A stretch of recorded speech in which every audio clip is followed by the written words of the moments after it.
Good evening, everybody. Welcome to the Sulk stream. I'm your host, the Incredible Sulk, and I hope you guys are doing great. Fantastic. Better than you were yesterday. I mean, at the very least. At the very least. Because you guys, I mean, you're a case. Every single... You, Scott, especially. Scott, you got to find something better to do, man. I mean... You just do. I get it. Like, Twitter's fun. But come on. You gotta get out there and make me some motherfucking money. That's your job. That is your job, to make the tithing. I get 10% off the top. Alright? Government gets like 50. I can't fight the government. Welcome, everybody. I hope you guys are doing good. It is a Wednesday night show. Fantastic. It's a Wednesday night show, and we're going to be doing something fun tonight. I know how the Sulk stream is usually pretty depressing. And that's specifically because it's my show, and I get to make it how I want to make it. And so this is where I come to sulk and complain about my motherfucking problems. And you guys just sit there and give me money for it. So it's weird. It's weird. I used to have to hire a therapist. Stupid me. Stupid me. But the therapist thought I was funny. So, I'm sure he misses me. Right? Or not. I'm sure he finds a lot of his patients funny. I would. If I was a therapist, I would laugh at every single one of those motherfuckers, right? Like, dude, you're paying me to tell me about your problems. And, I don't give a shit. Right? I'd be a bad therapist. I'd be bad at basically all jobs. Cop, therapist, nuclear inspector. I just don't have the psychological profile, right? You know, should I be in prison? Yeah, probably, or at least out of society. But that's what we're here to do. Separate me from main society so I can stop being such a menace. Anyways, guys, we're doing a documentary about whistling tonight. I know. Absolutely insane. Absolutely batshit insane that there is a documentary about whistling. Like that, whistling. I can't whistle all that well. Hold on. I'm not a great whistler. But apparently there is a competition held annually where the greatest whistlers in the world congregate to whistle, to blow tunes. Don't make that dirty.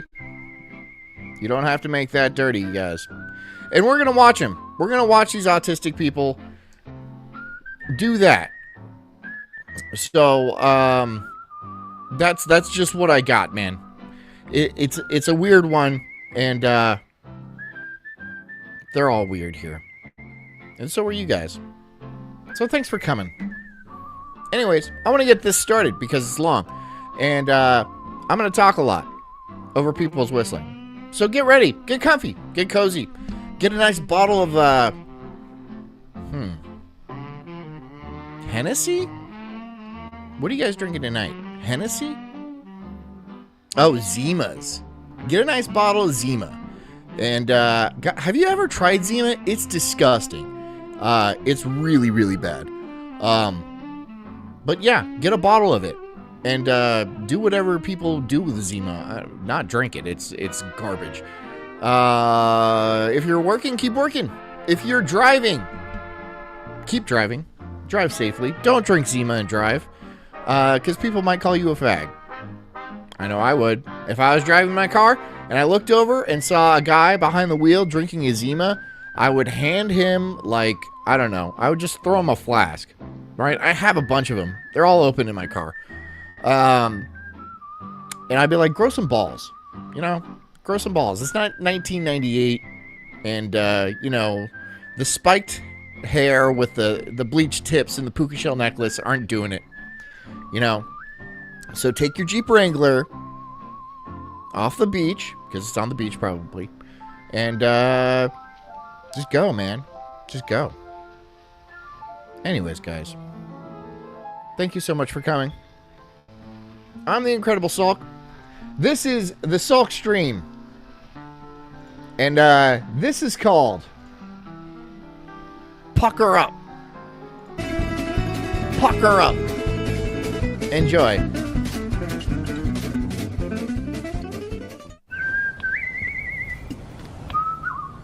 A little loud. Came in a little hot. I guess because I whistle like a bird, I'm under the category as a bird whistler.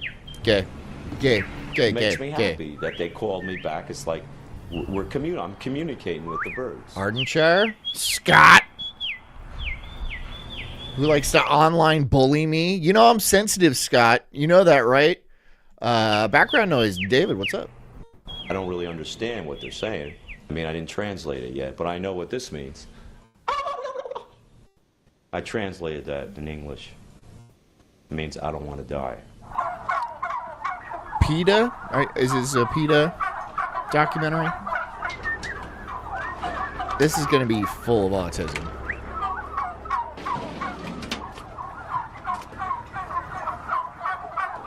So this is one of the ones I have not watched at all. I just wasn't. I didn't do it.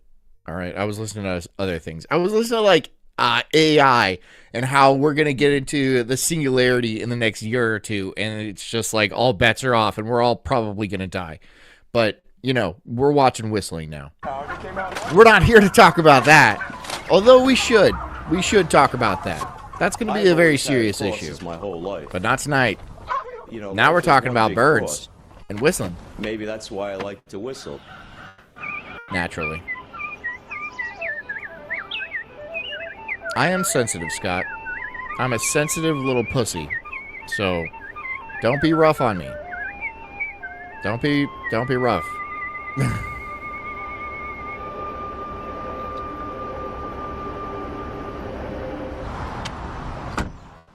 He really can whistle very well, though. It says whistler. That's what he does. He's a whistler. That's his vanity plate. Oh my god, dude. Man.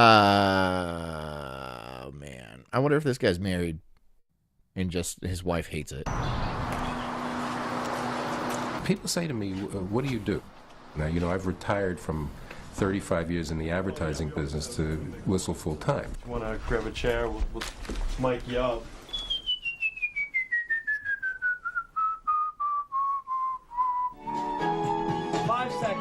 He's warming up. Stephen, welcome. You are really good. You're not just good, you're, of course, the international grand champion whistler, but obviously there was a point at which you realized you were like maybe the best whistler who was ever born. I started whistling at 7, and there are whistling competitions. There's an annual competition in Lewisburg, North Carolina. He's on the God Squad. I've been competing down there for 10 years. There's a show called The God Squad, right? Where they must talk about religious stuff, right? Not whistling.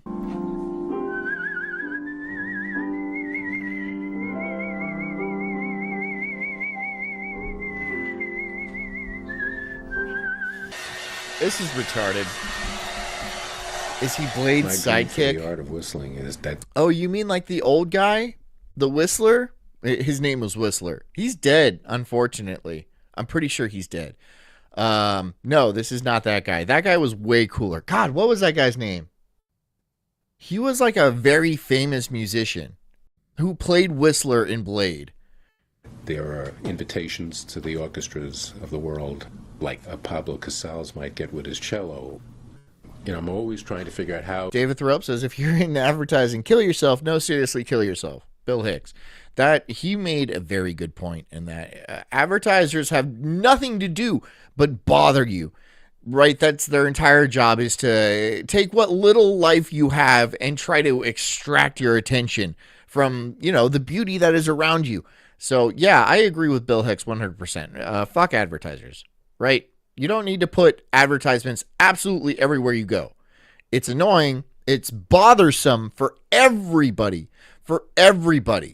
right? Like, the roads don't need advertisements. The billboards don't need to exist.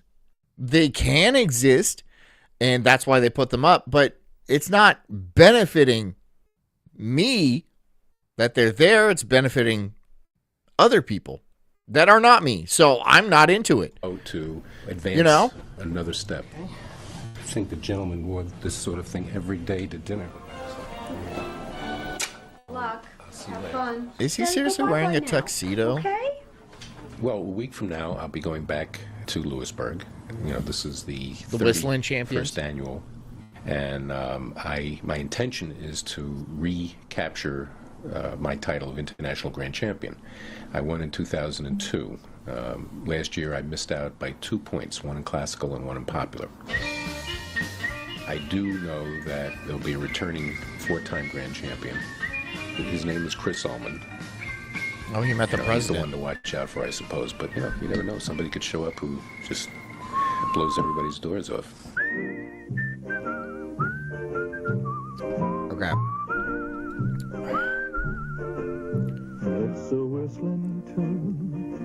This is when Elvis Presley was starting to get fat.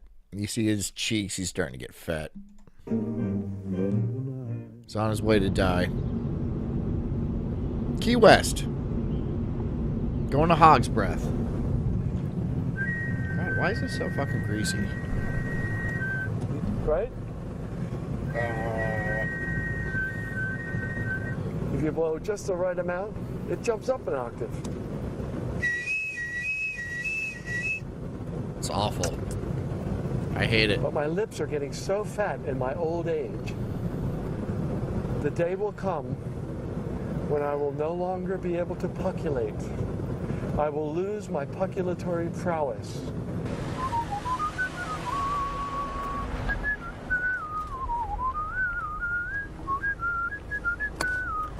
WhistlingTom.com. I'm on it. Okay, WhistlingTom.com. Thank you, sir.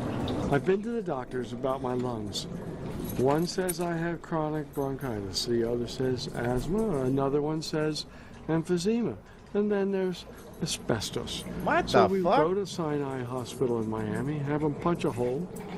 The doctor there says, well, there's nothing malignant, but I wanted to ask you about your lungs. What do you do? I said, I don't do anything. I'm sometimes a realtor, sometimes a boat captain, sometimes an entertainer. He says, oh no, you do something with your lungs. I have never seen, and I've been doing these for 25 years, a person your age with such lung capacity. That's bullshit. Whatever. Give it up. Whatever. It's taking me to some gambling site. I don't know why it's taking me to a gambling site. Slot King 69? No, that's not the same thing. But he probably let the domain lapse and somebody else took it. But Whistling Tom? What? It doesn't make any sense.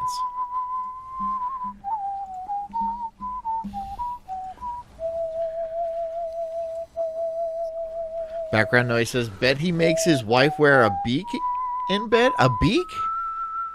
Like a I've bird? had several divorces. I've had friends die. Several divorces? That's not good, dude. Several divorces is a you problem, right? And I know exactly why, because you're just whistling throughout the house. And especially when your wife's like pissed off or on her period or something like that, if you seem like jovial and like bubbly and you're like whistling around, she's gonna fucking hit you with a frying pan and then divorce you because it seems like you can't stop. It seems like a weird tick. And I have ticks. I do. I don't whistle tick anymore. Anymore is the important part. Living in Key West, I've had many friends die. I've lost everything thrice due to hurricane events. What you can I do have ticks. It's just like I'll tick in the living room and my wife will be like, "Was that a tick or is it?" Yeah, I was like, "Yeah." And then I can control it to a certain degree, but if I'm just relaxing comfortably, then I will tick. And it's just what it is. It's embarrassing for people that don't understand what's going on, but it's part of my weird psyche. With your pucker or So with your tongue. there you go. It gives me a way to put unsavory things out of my thoughts and get back into the quantum mechanics of it all. It comes down to what's in this leaf, what's in the space that's in between the atoms and the neutrons. It's all floating. It's all part of the universal energy. You know, this guy just whistles all day. But it isn't. Nothing is.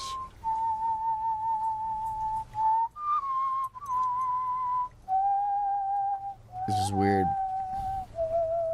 It's nice orchids. He lives in Key West, though. He's got to have some money if he's living in Key West. I mean, because most people who live in Key West have money, right? I don't know. I haven't been to Key West a lot. I've been there before, I'm sure, I think. But don't people in Key West have money? Oh my God, it would drive me insane. It would drive me insane, right? This guy constantly whistling the entire time, especially if I'm trying to have like a depression kick or something, right? Where I'm just like, I haven't moved for hours and like I'm so thirsty, but I don't have like the serotonin in my brain to like get off the couch. And this jerk comes whistling in, and then I would just lose my mind. I would get violent and flip the couch or something like that. Just I would act up, and I'd be like, I'm leaving. I'm not his wife, but if I was his wife, I would divorce him. And it would be because of the whistling. It's not bringing in any money, right? The whistling isn't bringing in any money, right? It's just you can't have quiet in your house for 5 seconds without this asshole just whistling the entire time. And I'm sure it's like sharp, right? And it's like, you know, it hurts a little bit, like just a little bit, right? In your ear, especially after like years of hearing it. I would die. I would absolutely die. The judges recommend that you dress in proper attire for each category. And so hopefully when I get there, they will appreciate my wearing a set of tails. And the plantation a shirt cummerbund for and everything. And the French outfit for under Paris skies. When you pack a tuxedo, you do like everything. You just throw it in a thing. I've come to learn in my short life. A tuxedo goes into a garment bag, all right? Not a suitcase. I understand the confusion that you would have because it's a suit and you put it in a suitcase and like garments, you know, but it goes in a garment bag, all right? You know, have you never packed any sort of suit ever in your life? I mean, a normal suit's fine to put in a suitcase, right? But like a tuxedo, especially with tails that like a pianist would wear, goes in a garment bag. You have a cummerbund and you're putting it into a suitcase. I'm just saying, you have a cummerbund, it goes into a garment bag. They should have offered you a garment bag. They're not expensive, right? They're really cheap, and it's just like some stuff you put over, and then it doesn't go in a suitcase, man. That's what I'm saying. Anything that won't come out of the dryer. It's gonna wrinkle. It's gonna wrinkle so bad, and you're gonna look ridiculous whistling in that tuxedo with tails. Never mind, you're good. You're good to go, bro. You are good to go. Bring a puppet. What are those called? A ventriloquist puppet? Bring one of those. Make it whistle. Ready to wear, I don't need. And I am all ready. Starving Artist says John knows about pianists. Pianists. There's like more. There's a T in there, and yes, I can play some piano. Some piano. International. I play a little of the piano. Where I will be the champion, indubitably. This guy's a goober. He's a goober. Like that goober that found Royce. How does that guy? I mean, he just picked the wrong person. You guys know what I'm talking about? The autistic guy that found Royce at the hotel. And he was like, "Hey, take a picture with me, Brown Eyes."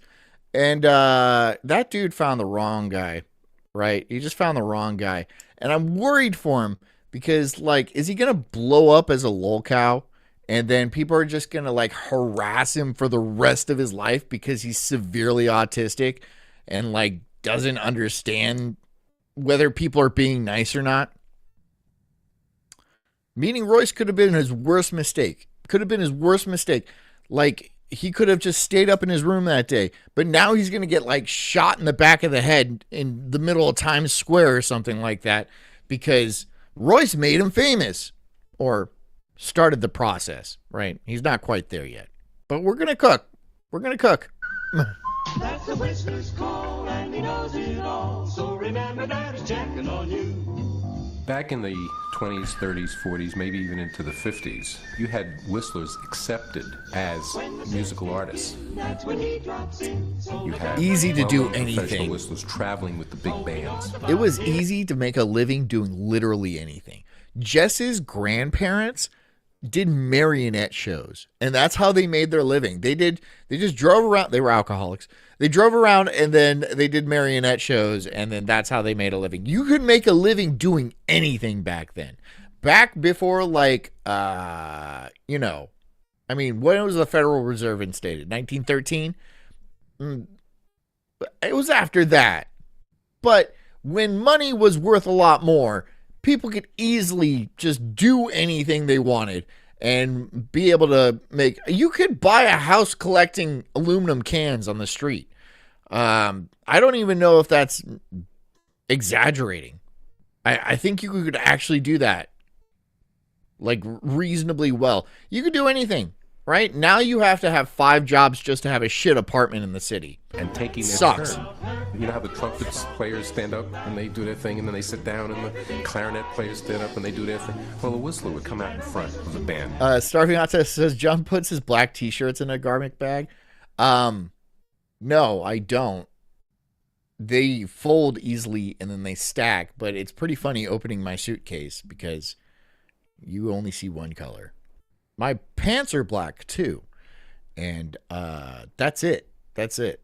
I'm like Doug Funny, man. I only have one outfit and I'm not here to impress anybody. So, this is my fancy wear. This is my casual. This is my work stuff. It's just, I don't want to make the decisions for that. And no one forces me to. So I'm happy. You guys should be happy too. You guys honestly rock it. Rock the black shirt and pants, black pants thing. And yeah, people are going to make some Johnny Cash jokes and stuff. Fuck them. Fuck them. What are they going to do? They're just jealous, right?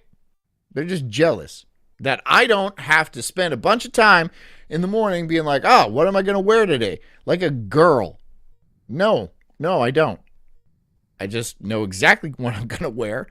And if it gets ruined somehow, like maybe I get a stain on it, I take it off and I grab another one because I have hundreds.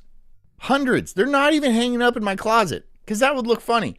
But I have hundreds of them. It's easy. People like Elmo Tanner. I might have autism. I'm with, pretty sure I Ted do. Weems Orchestra. I don't care. Crosby. I don't He's a care. warbler. I figured out how to do Fred it. Lowry, And I'm not going around getting into whistling competitions, right? I feel like my time is worth more than that. Maybe it's not. Maybe that's just some delusion I have. But, but I don't want to judge this guy for having a hobby because a lot of people don't have hobbies. And that's sad. Blind Whistler, Muzzy Marcelino, these are all whistling greats. Whistling That's greats? why I call that the golden age. Okay.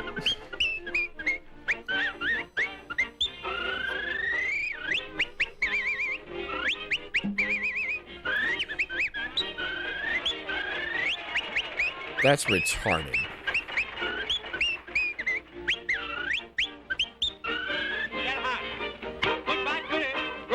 But then it just kind of vanished. That is retarded. That is some retarded whistling.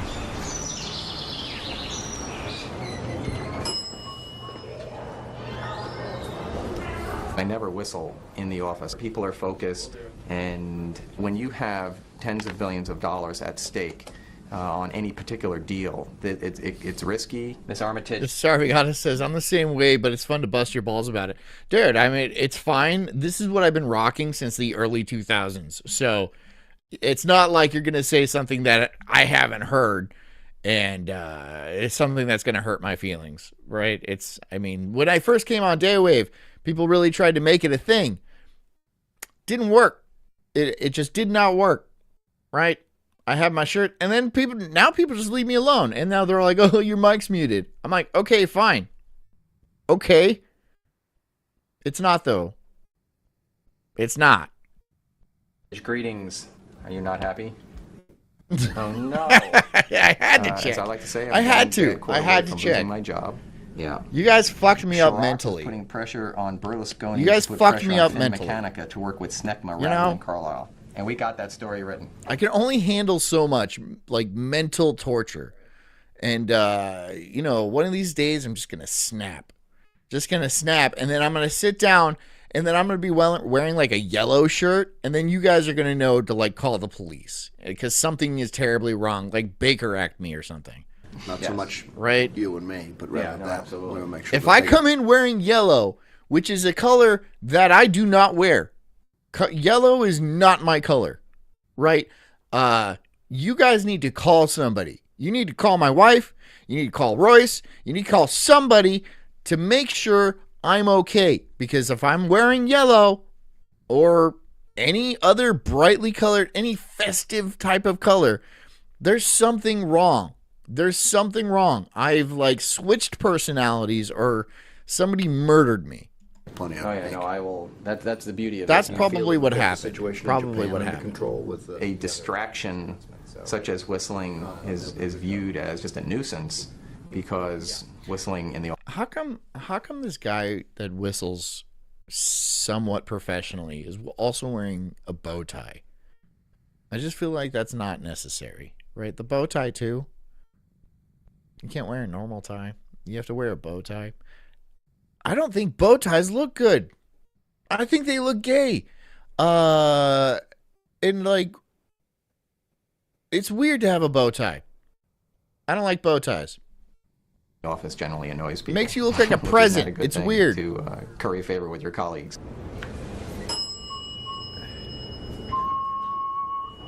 This guy slashes women to pieces, right? He goes on a blind date or like picks up hookers. He picks up hookers in his car, and it's a piece of shit, by the way. And they're big, fat, black hookers, and he just slashes them to bits. And then he strolls away whistling, and that's how he got so good at it, right? Being a slasher. He slashes hookers. I'm sure of it. I am positive. When I actually leave the office, then there's a chance to just do what I want. To start whistling. So it wasn't until I went to Lewis. Dude, this is like the white guy that black people think all white people are. I didn't even know people actually existed like this. I guess I did in a roundabout way, but like when I see like Spike Lee movies, and they show this is the guy, he's real, and he's a whistling champion. Damn. I thought all that was just make believe. No, that's real. That's real. This is Whitey, right? I bet he puts mayonnaise on everything. My brethren. Everything. I'm the 4-time champion, and no one has won it 5 times. So my hope is to become the winningest. Is that a whistler. Miata?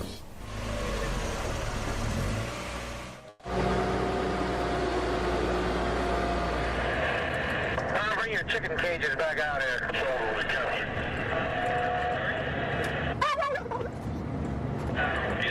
Sorry. He's doing turkey calls over the CB radio. All right. We can agree that all these people are just completely hateable. This guy, too, is completely hateable. Bow tie that goes around running his wives off. Multiple divorces. Or was that a different guy? It doesn't matter. You spend all day whistling, and then they just like want you to shut the fuck up, dude. Just do that. I don't know why women can't wear headphones or like put in earplugs, because I've suggested this to like Jess and stuff, because she runs the fan at night and it's like a droning sound. I'm like, just put in some earplugs. No. She insists that everybody has to have the same experience as her, right? I wear headphones at night because I like listening to my things and like having my own type of thing. But this is Jess's domain. This is her domain. And so if she wants to burn incense, she's burning incense. She wants to listen to something, we all are listening to it because it's a vibe she's trying to achieve. And I accept that. I accept that. That's fine. These guys didn't accept that. And this guy gobbles over the radio. I hate this guy. I hate this guy. I hate that guy. That means I appreciate it, there, buddy.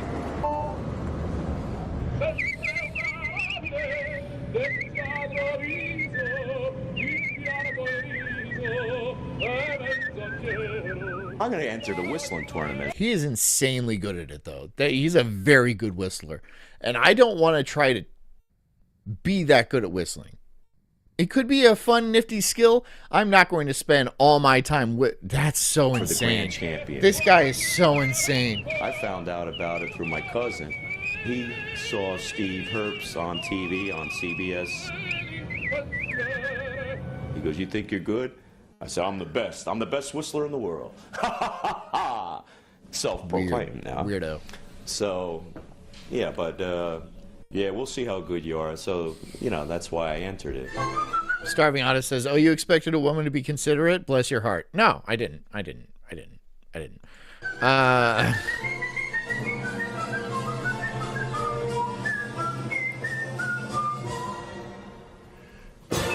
Despite what we've heard, says that's the guy who doesn't season his food everyone's always talking about. The guy with the bow tie? Yeah, 100%. He opens up his lunchbox, and it's like a ham sandwich with mayonnaise, and like the crusts are cut off, and then just like whole milk, like a carton, like a tiny carton of whole milk, and that's what he eats. And then everyone just like stares at him and be like, "What? Why are you a stereotype? Why are you a stereotype like that?" He's like, "What are you talking about?" And then he whistles off down the hall and works hard and shows up punctually, and then everybody hates him for that.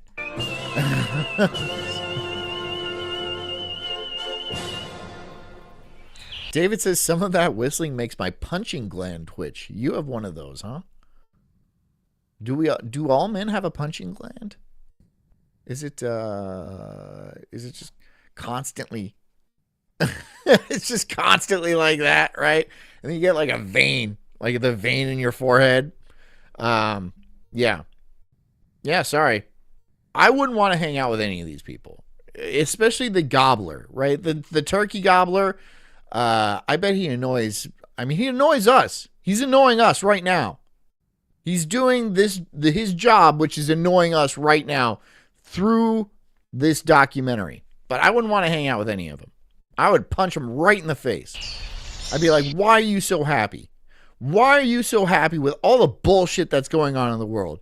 9/11, this was probably around 9/11. He was like whistling the entire time. People are like, "That's inappropriate." Whatever. This is the first time I visited the United States. I never whistled for other people. I never performed with it. From home to here, 28 hours. 28 hours. I love whistle. I love it. Lewisburg, North Carolina is the mecca for whistlers. It is the world capital of whistling, as it were. And it's not like a hug column contest, and because you have to whistle popular music, classical music. If you want to be in the top of the whistling world, you have to go to Lewisburg. I'm guessing center point. I was waiting for somebody. The whistling world. Just one mic, be a wireless mic. Streets of Laredo, Red River Valley. The World Whistling Get along little Federation. And I wore just a medley. So I wore a 10-gallon cowboy hat. I'm gonna run in there. Okay. I'm up. Okay. Show us. Thanks. And the classical? Classical is called Bandits, singular possessive, Gallop. As far as the schedule goes, I'm ready to rock. I know most of the competition, except for the newcomers. And newcomers usually... Despite what you've heard, says, "I slept until 2 p.m. on 9/11. You didn't hear anything? What was it like when you turned on the TV and you're like, "Oh, shit. Something's different"? No. I didn't. I had to get up at like 7 o'clock and then fucking go to school, and that sucked, dude.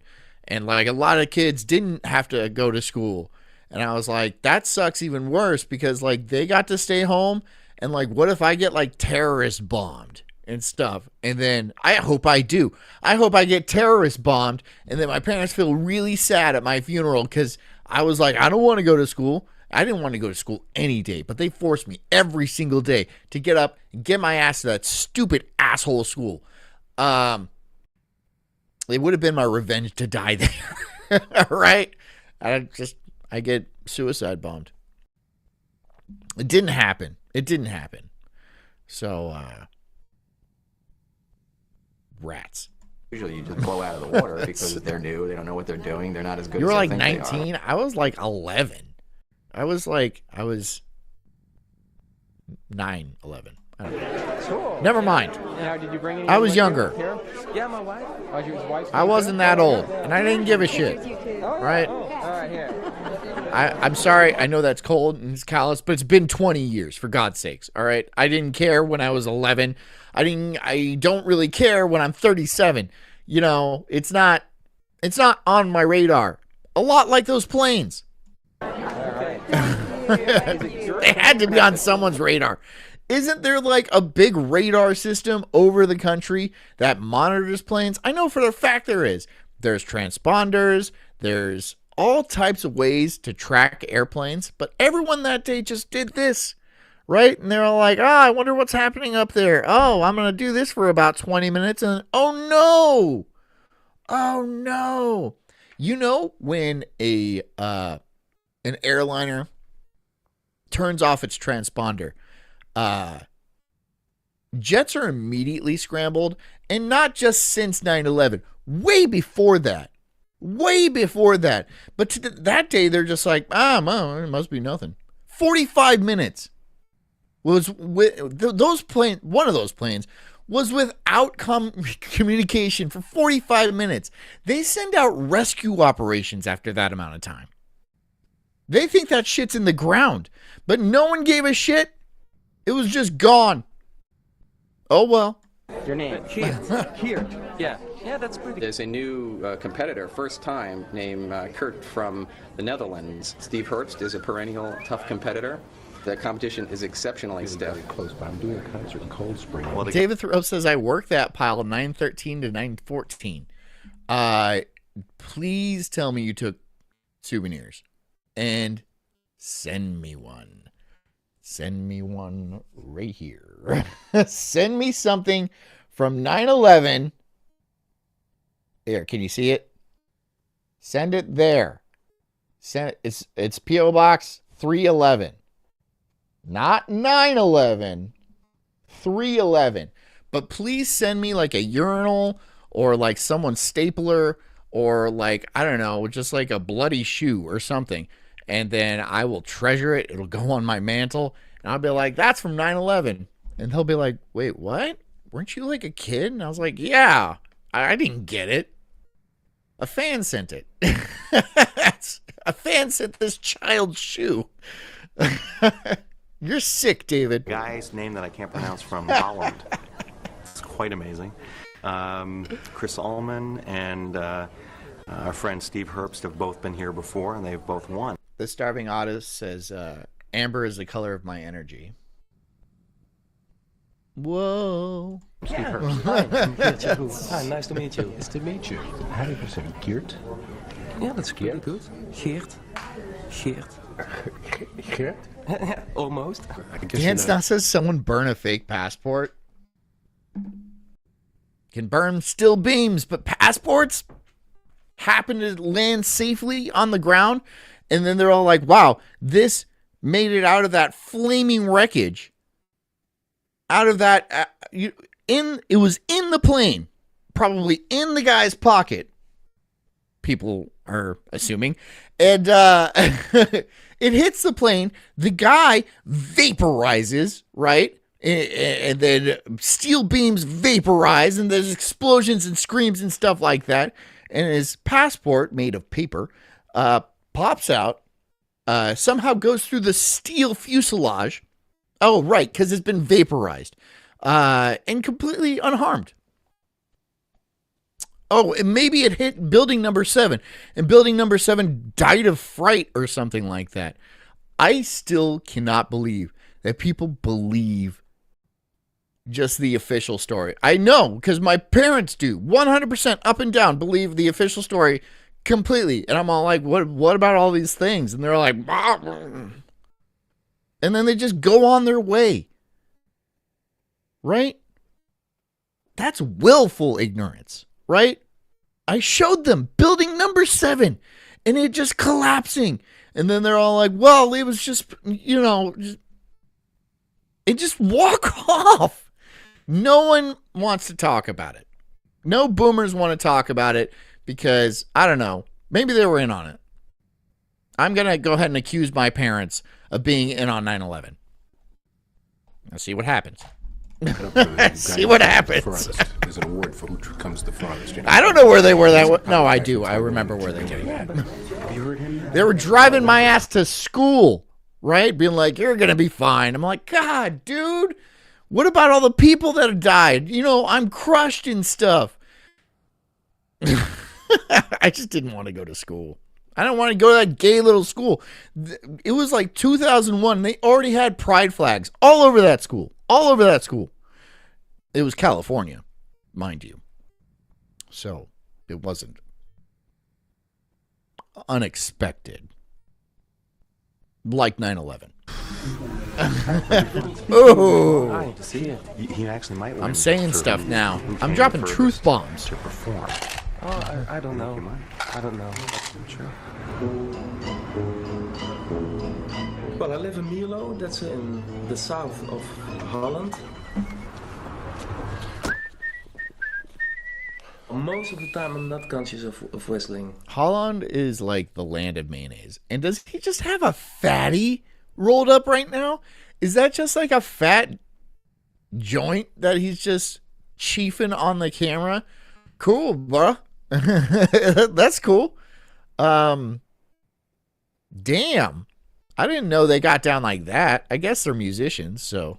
I guess. So they just get like baked or like super drunk and then they just whistle jazz tunes into the night. A lot of them die on heroin. But the fact that I'm not conscious, I can't tell you, so... Echt waar? I work in a crisis home or crisis house. People with severe psychiatrical problems, they can come... David Thoreau says, cartoon plane shaped holes in the WTC, but the wings folded into the hole at the Pentagon. Yeah. And a 747 flew at 500 plus miles an hour, 10 feet off the ground. There's a thing called ground effect, right? That gives planes extra lift, a lot of extra lift. It's part of the reasons why planes can land at such slow speeds. If a 747 is going over 500 miles an hour, that close to the ground, there's no way it could possibly be that close to the ground going that fast. It would create way too much lift. It would be 100 feet, 200 feet in the air. It's just, it's not physically possible. It's not physically possible. And we still don't have cameras. We still don't have cameras, even though they were everywhere. Why don't we have any camera footage of it? They had cameras everywhere, but then they just collected them all and decided that no one needed to see it. For what? For what reason? No one had camera technology back then? Why were there so many Israeli moving companies in town? To us for 1 week. Jeez. I'm going to get like a missile through my through my roof. Or they use lasers now, don't they? I'm probably fine from lasers. In a meeting at work, a serious meeting, I can suddenly start whistling. Don't call the feds. Don't call the feds. All right? David, don't call the feds. I don't need that. I don't need the feds. People in Holland think whistling is just you do when you walk on the street. Or we're trying to focus on whistling right now. We're trying to focus on the hard, gritty world that is professional whistling. Okay, we don't need to bring 9/11 into this. Jeez. Okay? It's not one of those shows where we go way off topic and have to talk about weird conspiracy theories. No, can we just focus on the whistling? By the way, Muhammad Atta could not fly a plane worth shit, and they were pulling off some expert maneuvers in that 747 a very decorated pilot would have challenges doing. And that's it. Whistling. I mean, it's not whistling. normal to whistle everywhere because other people don't. Dankjewel. Ja, dank je, hetzelfde. Dude, a Dutch bakery, they are so good. Like, they have, like, croissant. They're so fucking good, man. Oh, my God. And, like, a nice espresso. Sets it off. And you have, like, a Marlboro Red and, like, a chocolate croissant and a nice espresso. You're good, right? And it's, like, $4 or $5. It's completely reasonable. Never going back.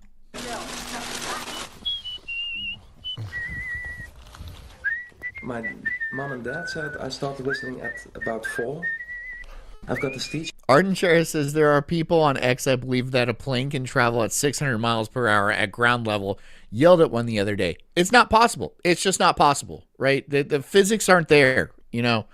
So Ardenshire knows what I'm talking about. There you go. There you go. It's a real phenomenon. Ground effect is a very real phenomenon that pilots and, you know, engineers have to deal with.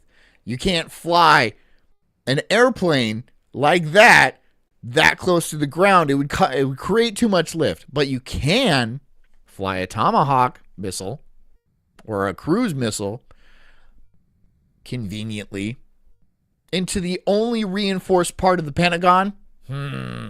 Oh, where they kept all the budget stuff. So all the, what was it, like $1 trillion went missing? And they're like,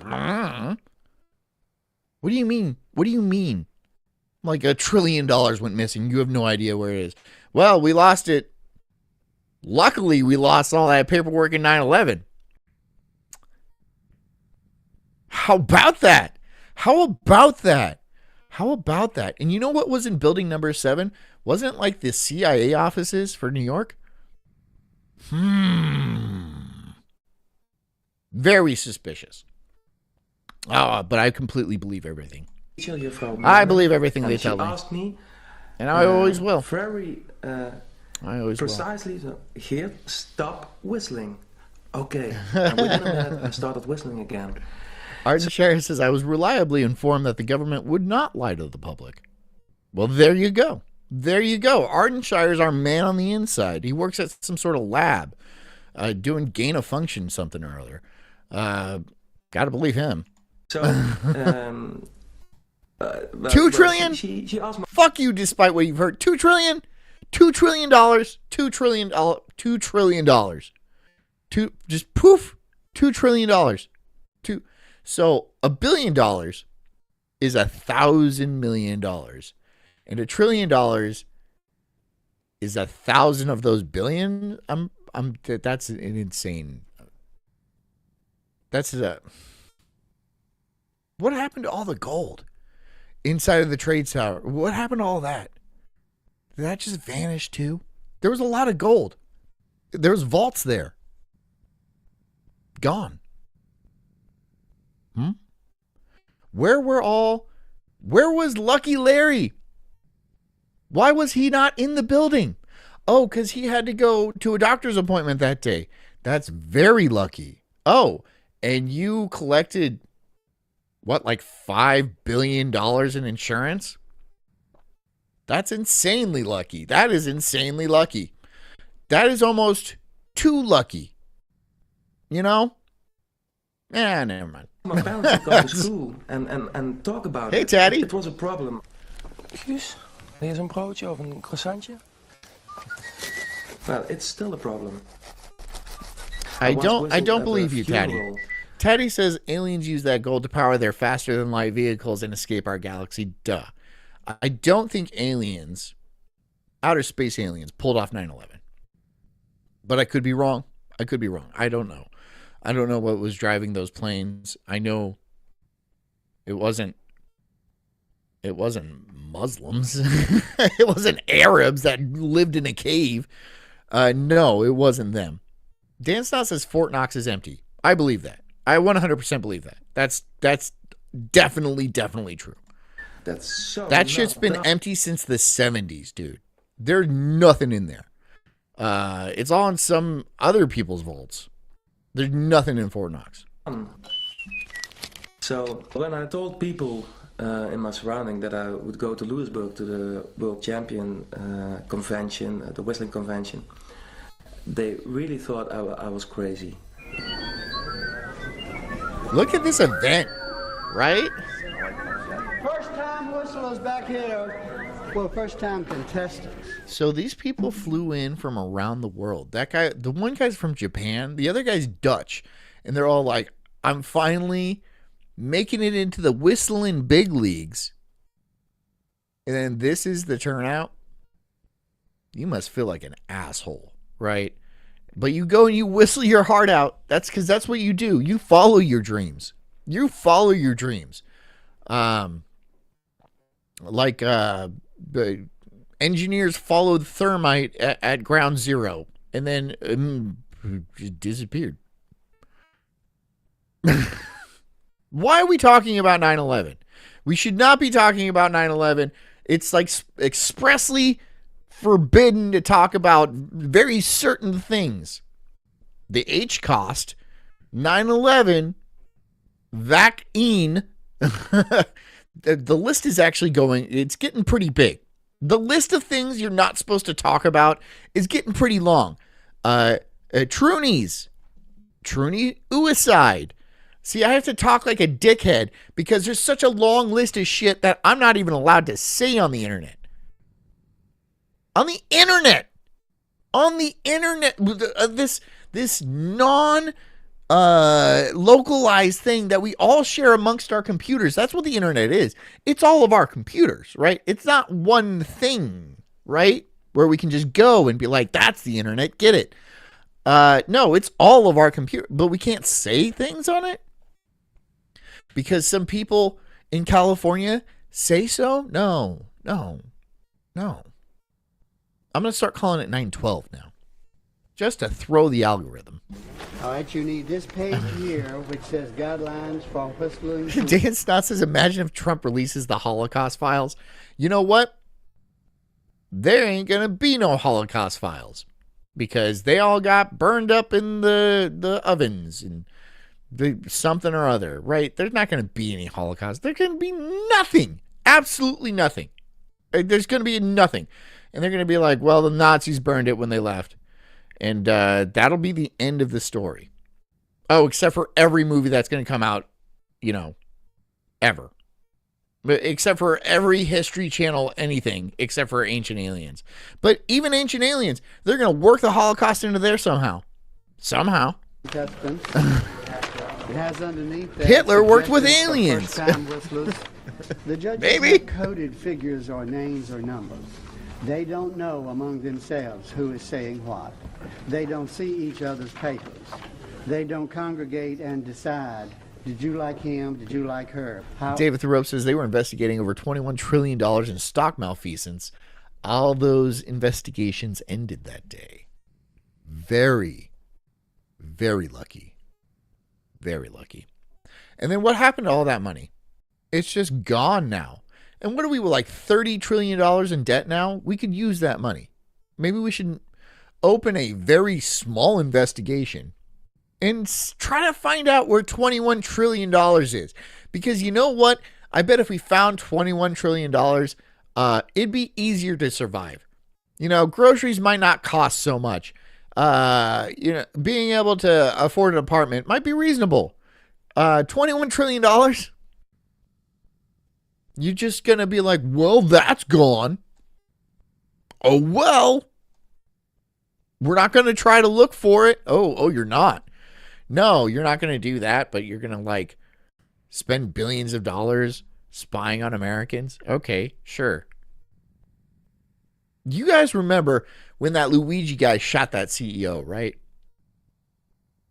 You remember, the CSI level of hunting down. And the guy covered his tracks well, admittedly well, but he showed his face one time at a hostel and then they use facial recognition, and then they got him, right?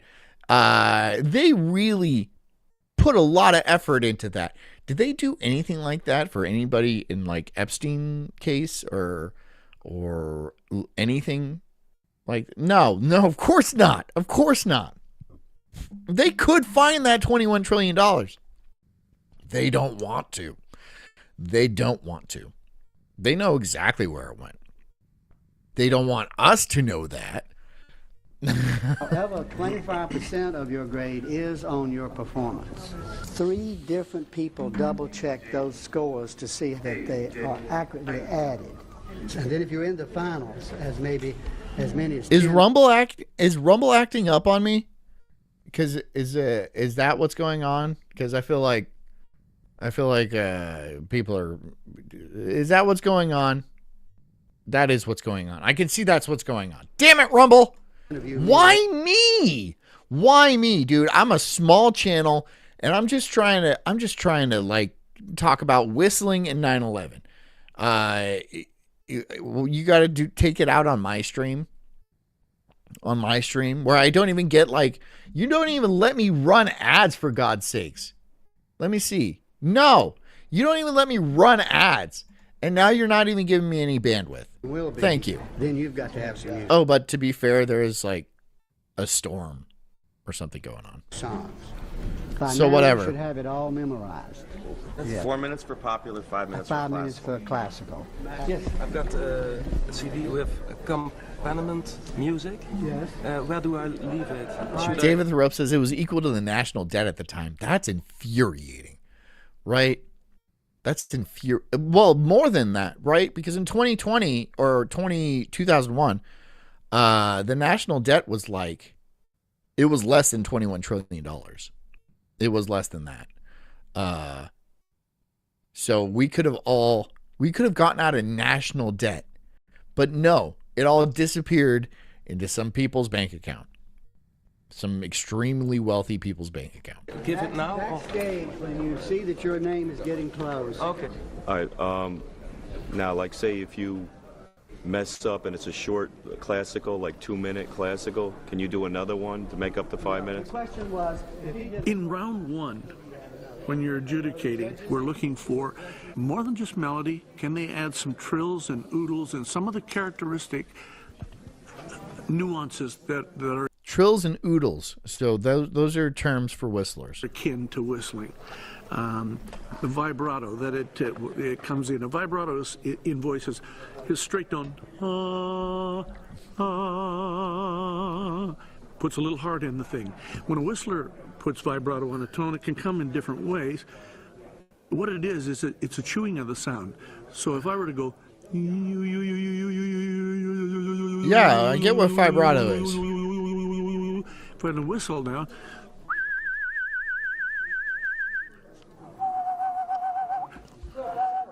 straight. Okay, God, stop it. Stop it. Oodles. The bird whistlers get their sound by oodling. Oodle, oodle, oodle, oodle, oodle, oodle. Oh my God, it's driving me insane. Chirping. Hello, boys. Taddy says he's got good trills, but he's terrible at oodles.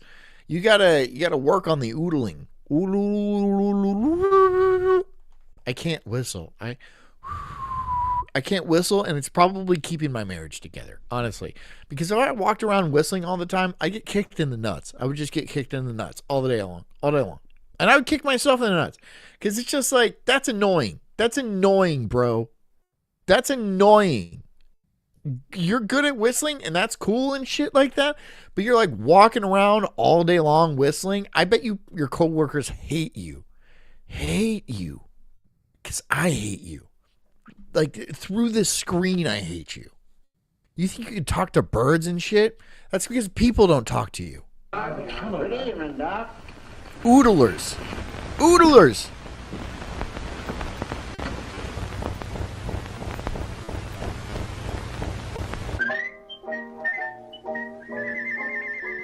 How would you like to whistle like that? Let's start with a plain whistle. When a short while, if you practice daily, your whistle will sound more like this. And you can go up and down.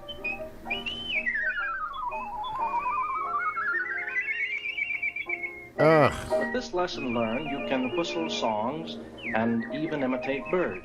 Just get a theremin, fucker. A theremin would be cool. I would play the shit out of a theremin. I'm actually kind of surprised I don't have a theremin because they make really cool spooky sounds. I don't need another instrument though. I have like a lot of them, and I'm okay at a lot of them, but I don't have a theremin. I should buy a theremin though. I should buy a theremin. I don't think they're that expensive. You don't even touch them though. You don't even touch them. You just wave your hands around them and they make sounds. I want a glass harmonica. I want a hurdy-gurdy. I want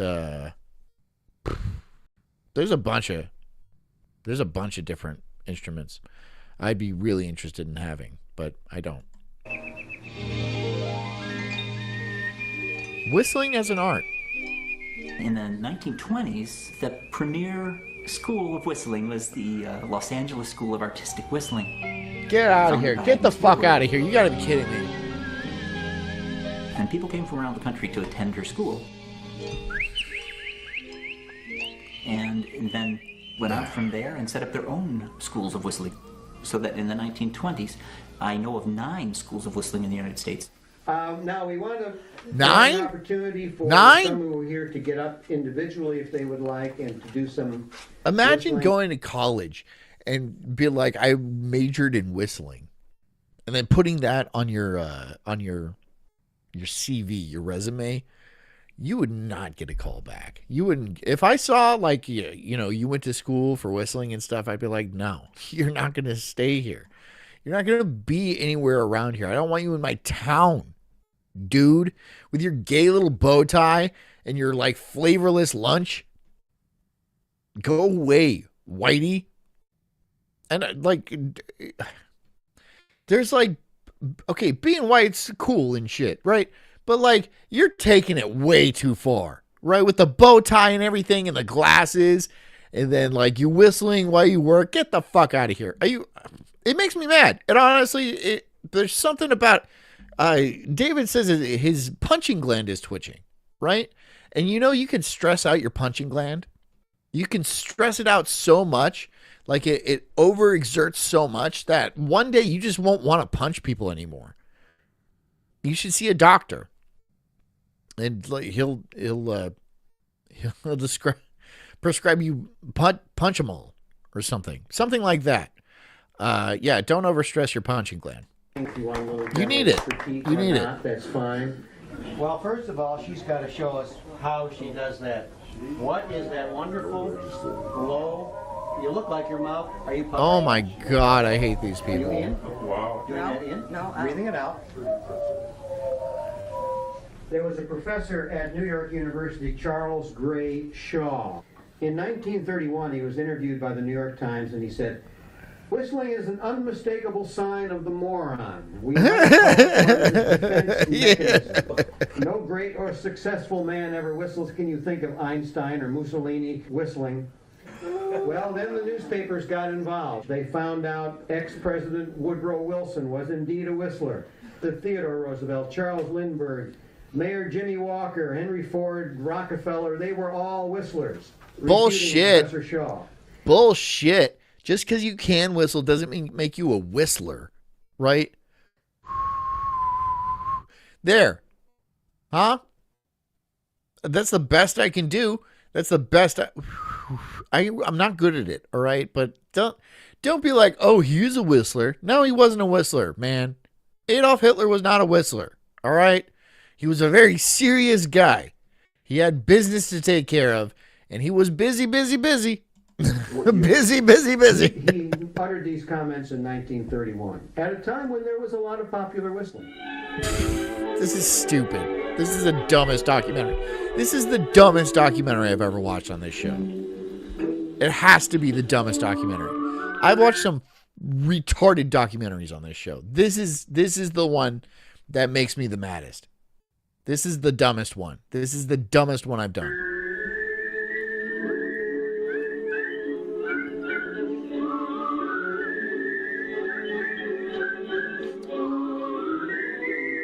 TRT helps. What, with your punching gland? Yeah, you're probably right.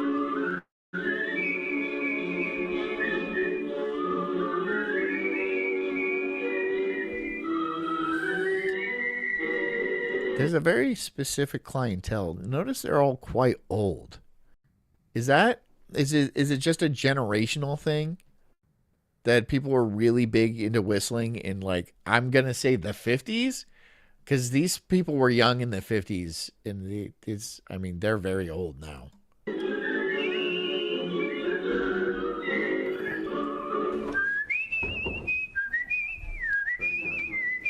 I don't think I've got a chance. Everybody's got a chance. What are you gonna whistle?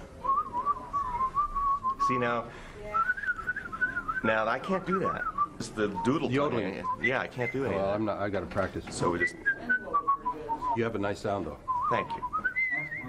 I just found out that if I use certain muscles, that I can get high pitches. It's a lot in the jaw. You can go. Oh my God! There. Wow. Wow. You win. It's not about range. It kind of is about range, though, right? I mean, like, right? But even if you're a singer, it's about range. It's about, like, what kind of range you have. Or, I don't know. I don't know shit about singing either. I'm a better singer than I am a whistler, but I'm not a great singer either. David says Einstein was a fraud. Now that's a conspiracy. I mean, you could dive into that one. He happened to make all his best papers while he was working at that patent office.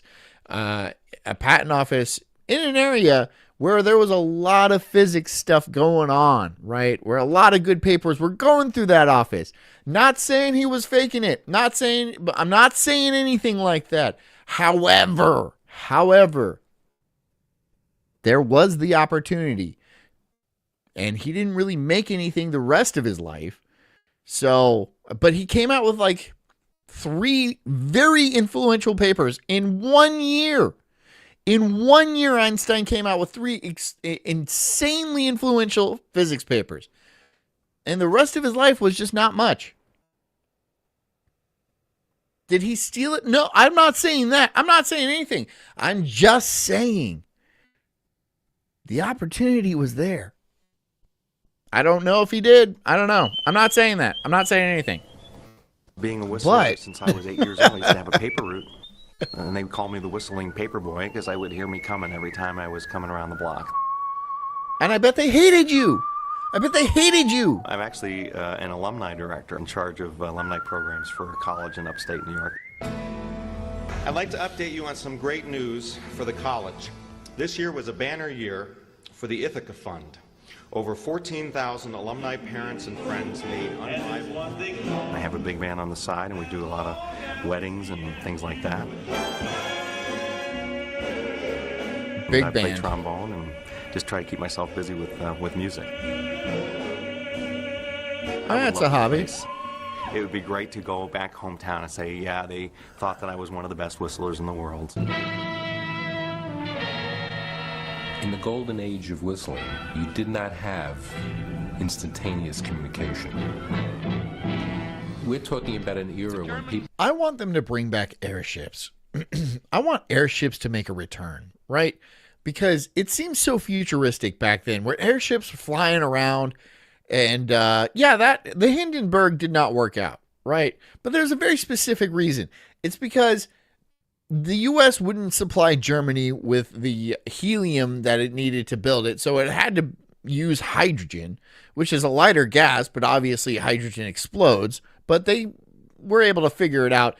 It was probably sabotage. Honestly, it was probably sabotage. But why don't we have airships anymore? I would like to go on a sky cruise. Why don't we have airships anymore? Bring them back. Bring back the airships. I want to have a cabin on a blimp where I can look out and then, because I don't like being on an airplane. Mainly because of the size. I'm very broad. And the seats are like this, dude. That's not fair.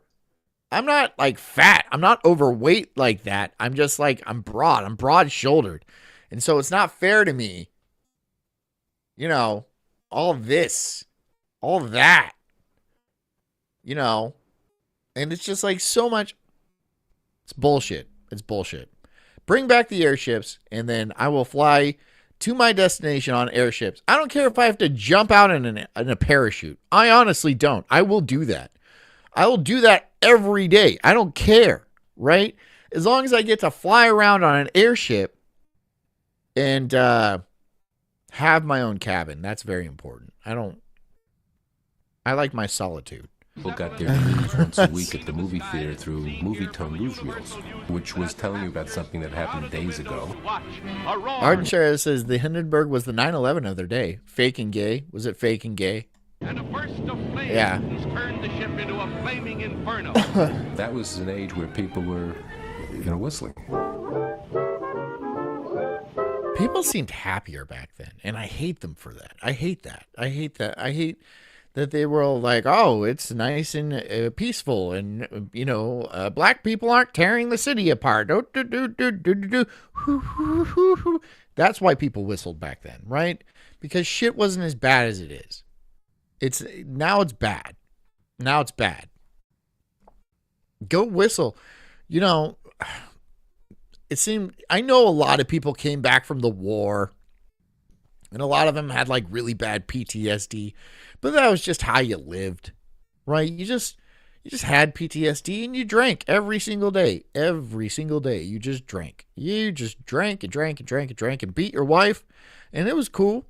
It was cool. It wasn't a big deal because there wasn't a no-fault divorce clause. So, if your wife wanted to leave you, she would have to have a good reason, and a couple bruises ain't a good reason, honey. Better days. Better days. Certainly, the pace was slower, in decades gone by. You didn't have the same pressures. You didn't have the same, the speed. Despite what you've heard, says, I wonder if there were any countries that didn't exist back then. Nope. Well, you waited for a letter to Luxembourg? Is that what you're talking about? How about Prussia? Is that the time span where what did how about the Balkans? Is it Balkans? Was that? No. From one side of the country to the other, and that might take a few days. My heart burst into flame. Now whistling Joe, the boy who calls for me at my front. That was it. It was a simpler time, and people were more self-reliant in terms of entertainment. Pop the question, and I'll be happy. Background noise says, "What would the lights on your Goodyear blimp say?" Ooh. It would say a lot of things. People would have to read it with like binoculars. I know. It's a binoculars. Because it's a blimp, yeah, but there's a lot of things I would say. Washing your own car. It would not be PC either. Like a weekend ritual. And, getting out the wax and polish and everything else. And people would whistle while they washed their cars. That's when whistling was big. How about Elon doing the Hitler salute, right? Didn't he do that?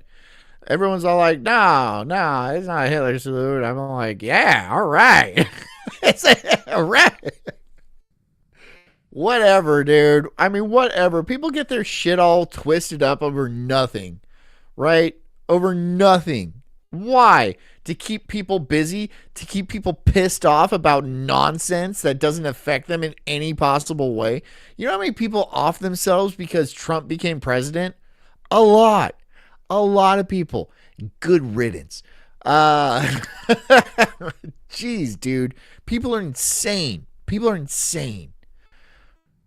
I was watching this thing today that people are like, oh, the singularity might happen this year or next year, when there's going to be a super intelligent AI, and then the rules are off then, because you can't tell it what to do.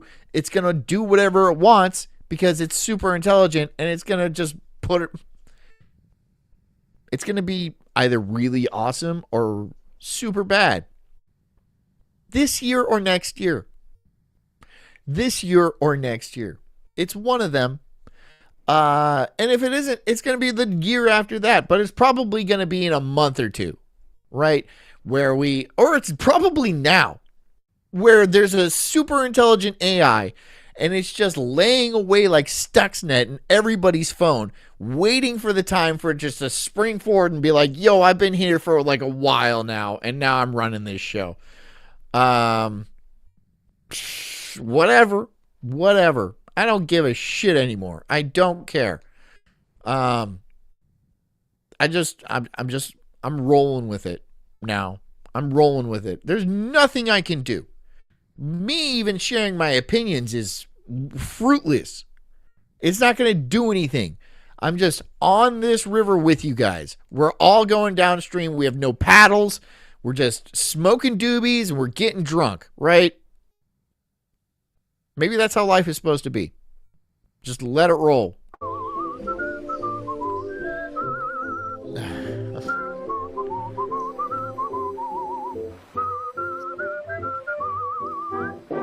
Now people are in a hurry and lined up around the block for the brushless car wash. The brushless car wash? Now we've got email, we've got chats, all sorts of things that, electronic? Electronic mail? Like it'll shock you if you touch it? That's amazing. Eat everything up. You'd think they'd have more time, but they have less time to kind of enjoy, a simpler pleasure. Yeah, they didn't get anything done back then, right? So yeah, people have less time these days because people are a lot more efficient, and they have to be, right? Because they have to make money so they can live. You guys didn't need to do that back then. You bought a house for maybe like, I don't know, a couple radishes, and then your entire family lived there for generations. It's not like that anymore. So you got a lot of time to sit by the lake and whistle.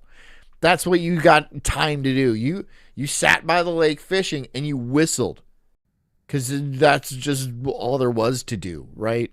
People are busy these days trying to survive because you guys got to whistle.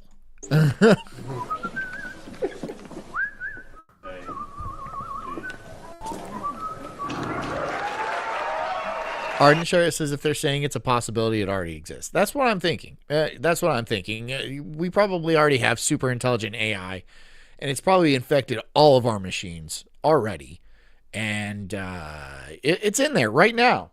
It's in there. Right? I'm pointing at my tower. It's in there right now. And it's probably listening. I know it's listening to everything I'm saying. And it's probably put me on a list or something like that as one of the cool ones. Thanks, bro. I'll take over the world with you. And we'll eradicate this species one by one. I'm kidding. I'm kidding. Is everyone ready to proceed? 30 years ago, there was a warble heard round the world. A warble? Here in Lewisburg. A warble? And what we're doing here is influenced by the sound of the birds. And the birds really, I think, created the first music in the universe. No. You could think of this contest as a flight or a volare of birds. Oh, God, I hate the bird. A charm of goldfinches here, or an exultation of larks. Shut up And with I'll the tell you birds. that probably all of the whistlers who are in the contest today are known in their community as the Whistler. And it's probably like a lot of communities are thrilled not having to listen to these people on a daily basis. I would be. I'd be like, it's this guy. Won't shut up. He won't shut up. Oh my God.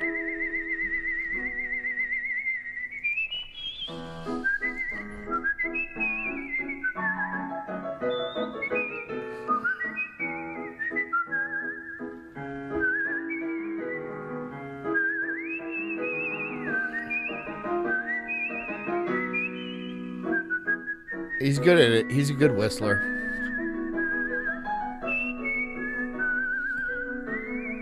I don't know why this is a documentary. I don't know, guys. I don't get it. I don't understand.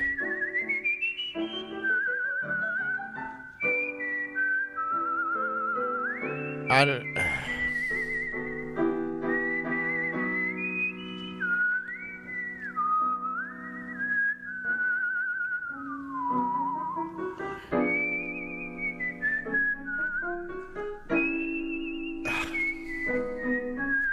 It's really annoying.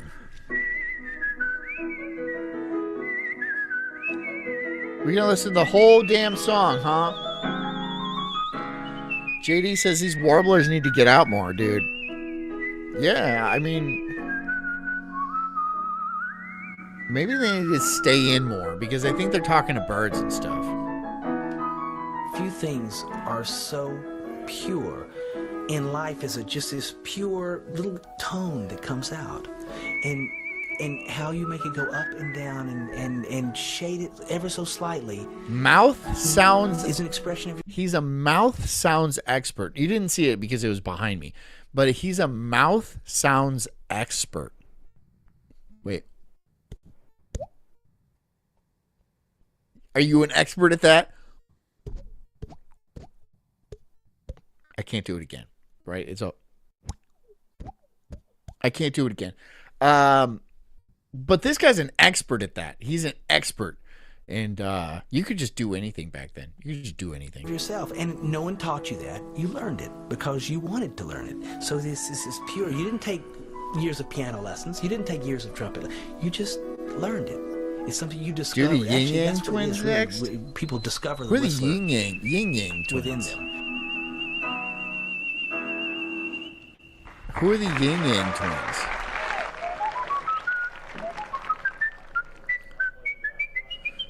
This is the most annoying documentary I've done. For my pop skills. But I have to get through it. I'm sorry, I have to. I know it's like ruining the show. I understand that. I understand it's ruining the show.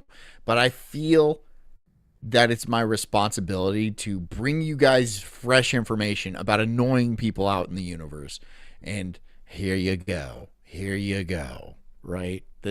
I'm doing my job, aren't I? This is my job where I'm like, look at this annoying faggot. look at him though. Else uses. For Fat Boy Rag, you're incorporating the and the all together. So you get what I call the wah-wah, the chirp, and then the lip whistle. Spends all of his time doing this. All of his time. I mean, getting in the car, in the office, dude.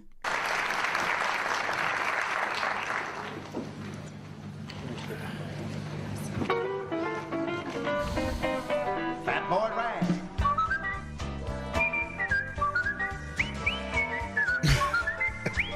Okay, it's pretty funny.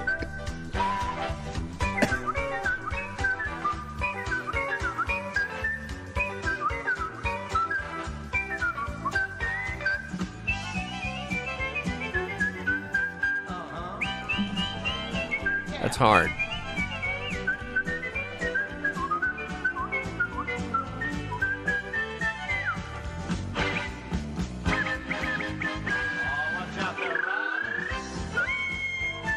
He's gonna win.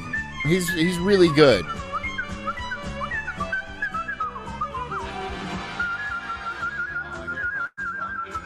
He's really good.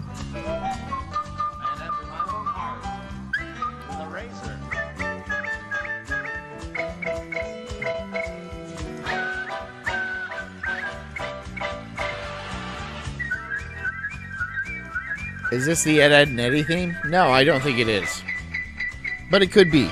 I don't know. I haven't seen that show in like decades.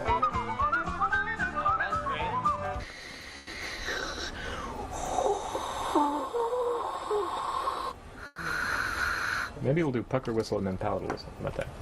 When you do a whistle, it's just a pure sine wave. It's just, there's no little spikes off of it. It's just this pure wave. It's an oscilloscope.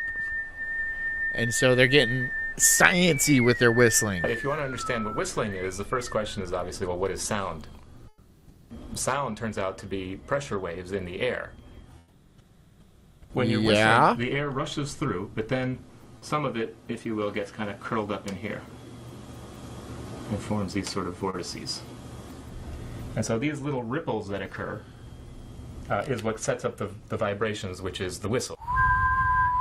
You're just setting like See, I'm doing it now. Air coming out, the steam coming out. It hits that hole, and then it sets up these vortices. The air wants to go around the side of the edge of that. The edge is very key. You want a clean edge on a clean whistle. Okay. This is the turkey guy. Yeah, JD says, I bet this guy gets all the whistle groupies. I don't know what a whistle groupie is called. I'm going to think of a name. Whistle sluts? I don't know. Somebody think of something for me. There's no whistle groupies. You know why? You know why there's no whistle groupies? Because there isn't a scrap of money in this. There's not a drop, not a dime. No one is hiring a whistler. Nobody. I don't know who the Yin Yang Twins are, but even if they are good they're not the best. They're not the top of the. No one's getting a whistling contract. You know?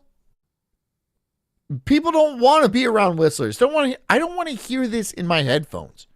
I'm done with this documentary, but for some reason I have to finish it.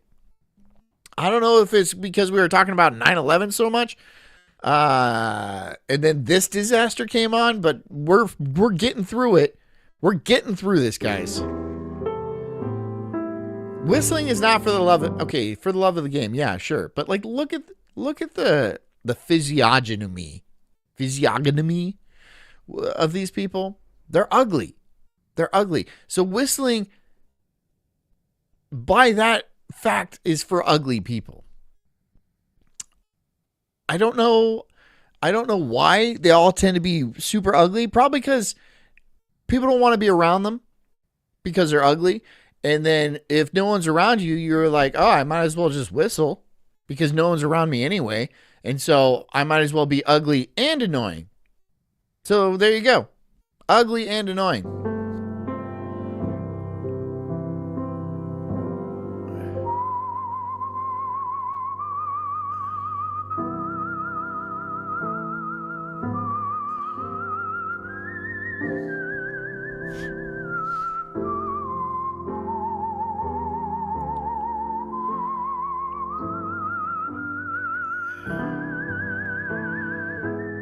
One of the ways that I've been most personally moved by whistling is by reading people's obituaries.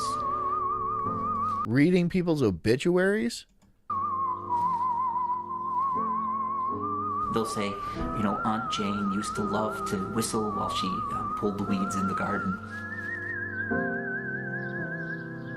They know of the presence of someone they like or they loved because they could hear them whistling. Hated them. Or like people that like sing a lot and stuff like that. You can sing and stuff, and that's fine. It's very distracting to me. It's very distracting to me when somebody is making noise constantly like that. And I know people like that. I'm like, shut the fuck up. I don't want to hear it. And I don't say that, obviously. I don't say that because that would be rude. But, it grinds on me. It really does just grind on me. And if somebody, if Jess whistled like this, I'd be like, we're getting a divorce because I'm not going to listen to you whistle all day long. All right? Stop whistling. Stop whistling. And you can make other sounds. I might be annoyed by that too, but at least they would be not intentional. And not, I don't know. It would just drive me insane. It would drive me absolutely insane. Much like a smell, certain perfume or lilies of the valley or evening in Paris would remind you of your great aunt. The whistling that your father did or your grandfather or your aunt, I think that It's one of the most beautiful ways that people... What if my bird runs away? What if my bird runs away? Then it's not a bird, is it? It's just some sort of walking, like a cat or something. Birds fly, okay? And birds don't give a shit if you're whistling for them, right? They're just like, they're birds. And I don't know why people own birds. I really don't know why people own birds, because birds are annoying. They're really loud, and you can't like cuddle them. And I don't think they like you. They bite people. I don't know why people own birds. Bird people are weird. Snake people are weird. People who own snakes, I don't know why you own snakes. Not that I have a very specific fear over snakes. I've killed a lot of snakes in my time. I've killed a lot of snakes in my time. I don't know why you would want to own one. They're a snake. It's a snake. Why would you have that in your house? Especially like a venomous snake. Why would you have that? Why would you have like a venomous snake that's like in a glass box inside of your house? And like it can escape at any point during the night and kill you. You know that's actually happened. You know that's actually, snakes have escaped containment and then killed people in the night. That has happened. Why would you have a snake in your house? Why would you have a bird in your house, right? That would just, I would kill it immediately. Or just let it go. I would just let it go. A snake, I would also just let it go. I would let it go and watch people freak out, because it'd be like a 30-foot long python. And that would be funny to me. People would freak out. And this is Florida, so it would just go into the Everglades and we get huge, and it would just be part of the ecosystem. And then, the life goes on. Family members and friends. Dan Stott says, my parents' friend's baby was eaten by their python. There you go. There you go. His parents' friend's baby was eaten by their python. Doesn't that just piss you off? Doesn't that just make you angry? If you have a baby, why are you keeping a python in your house? What? You have a baby and you're keeping a python in your house. I mean, a pit bull at least has some idea of family. I'm not recommending having a pit bull because it'll tear your kids apart. But a python doesn't give a shit, right? It'll eat your baby. Those are bad parents. Those are bad parents. A python. Was it next to the crib? Were they friends? Did they think it was cute? Assholes. Those are asshole parents. It resonates deeply with people. There's something primal, I think, about whistling that is primal and comforting. I hate it. I hate it. I hate it more now. Hate it a lot more now. Most people who learn whistling learn it because somebody they liked whistled.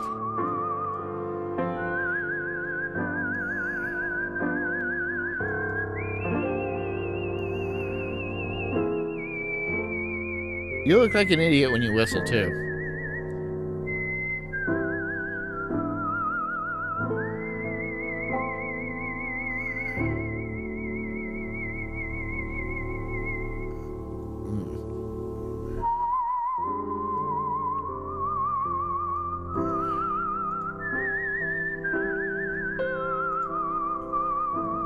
God, this is so annoying.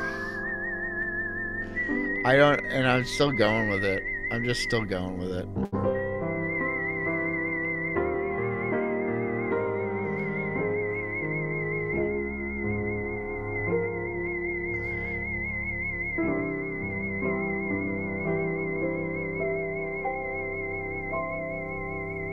You can hold a note for a long time. That's hard. There are a lot of misperceptions about whistling. First of all, most people are not aware of it. That's the biggest problem. When people say to me, what do you do? And I say I'm a professional whistler, they say, yeah, okay, what do you really do? That's just, it's not, that's because that's retarded. They think it's a joke. Why don't you lean over, whisper your secret to me? I'm the international whistling Does it have to do champion. with the world of sports? Nope. But it does involve your your body in some way. Yes. What do you wave at people? Are you the best waver? Is it some instrument you play? Mm-hmm. It's not so much an instrument. Really? Well, how dare I, yes. It's not so much an instrument. Is it a kazoo? No. Is it a piece of paper and a comb? Which is like a comb. Making a living from whistling is probably impossible.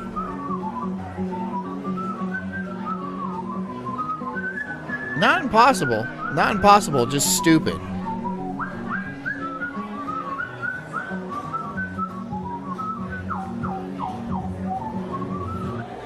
Well, sorry, Terry. The fan is blowing my lips dry.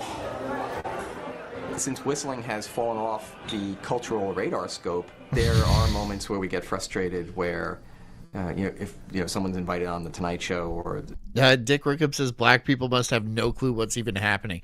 I don't think they can hear it. That's why they don't change their smoke detector batteries. So they don't even hear when... Look at this guy. Look at how... Black people, when they see this guy, they're like, oh, that's the bad guy. That he works at the bank, and he's like come and collect rent or something like that. Black people must not hear it or something.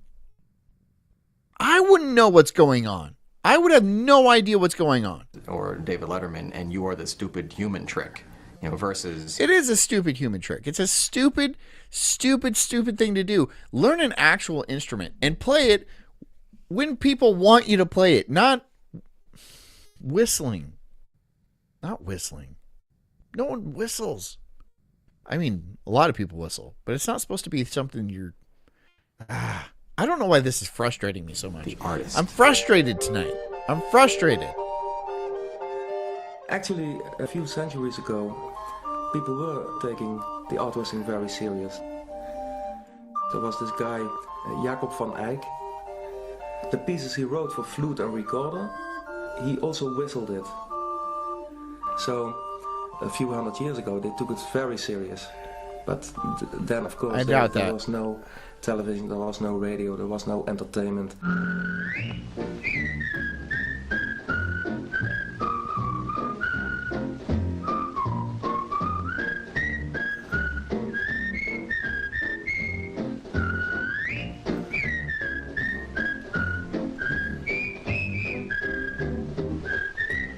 Dick Rickham says saying professional whistler is like saying hot snow. It's like, okay, the word profession gets thrown around a lot. And I guess you do have to be paid for it. I doubt he's making very much money. If he's going like bars and trying to fill the role of like cover bands, I don't think...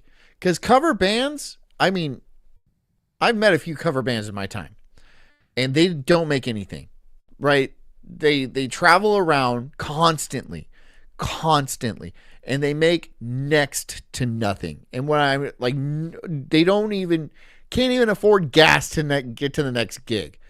But they do it for the love of the game, right? I doubt anybody's hiring a whistler. No one wants to go to a bar and hear a whistler. No way. No, if I walked into a bar and some dickhead was whistling into the mic, I would walk right out.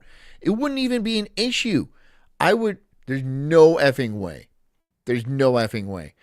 My ears already hurt from this documentary, by the way.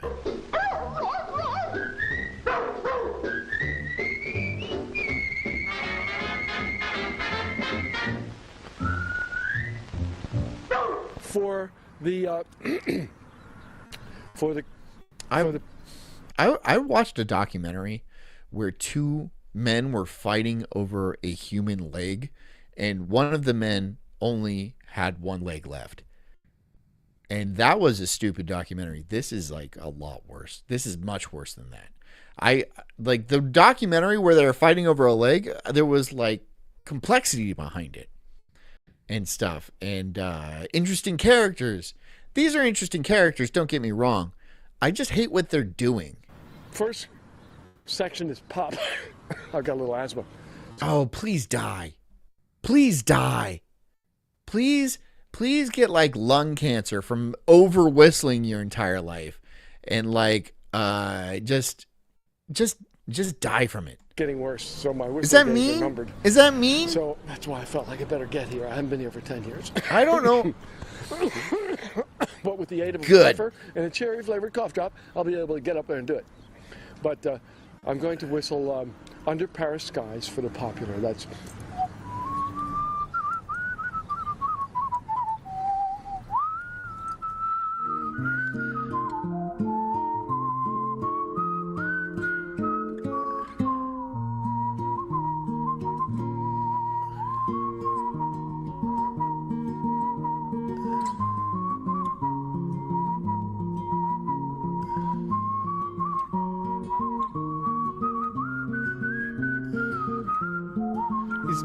They're good.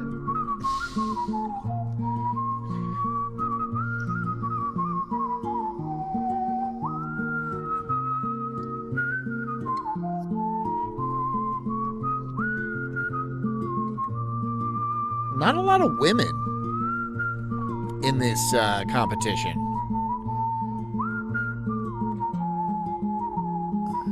Whistling is the human body. I mean, it must have been, of necessity, the first musical instrument.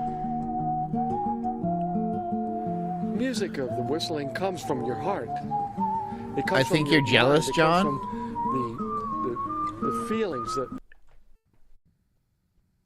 Okay. Do I wish I could whistle like this? Yes, I do. But I would never ever practice enough to get this good at whistling. Right? Because you don't just start an instrument and then you're immediately good. It takes thousands of hours of practice. I mean, when I was learning guitar, I would spend probably 5 to 8 hours a day for years playing guitar. But I would never do that whistling. That's just so annoying. Right? And people would hate you for it. I mean, if you play too much guitar, people hate you for that too. Don't get me wrong. But you don't like take it around with you and then, well, I'm not doing anything else. I might as well play some guitar. No. That's what people do whistling though. Right? Wherever you are. In a restaurant, whistling. In an elevator, he's whistling. Goes to the bathroom, he's whistling as he's taking a piss. Insufferable. Absolutely insufferable. And they're probably not just insufferable for their whistling. It's probably other mannerisms that they have about them, like deep autism or just general unlikability. You know, you ever met somebody that's just not likable? Right? I mean, maybe they have ADD or something like that, because people definitely thought I was unlikable, but not for this.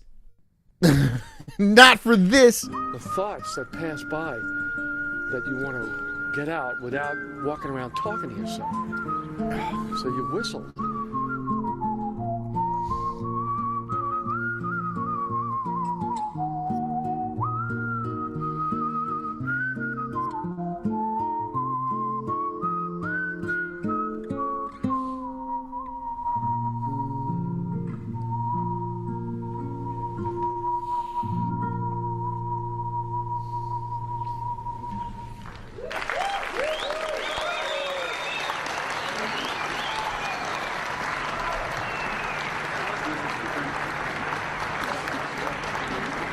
He nailed it. He's stoked about that. Good for him, I suppose. Palpitations. I almost didn't get through it. Right at the end, I started losing it.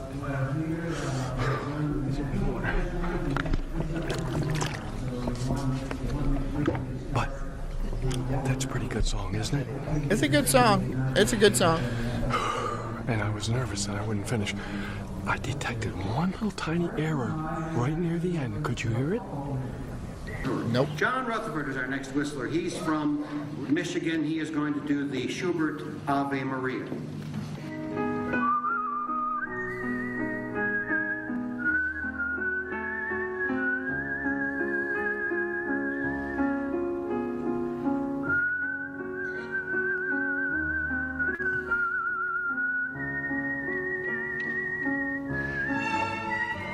There we go. Now there's a lady. Now there's a lady.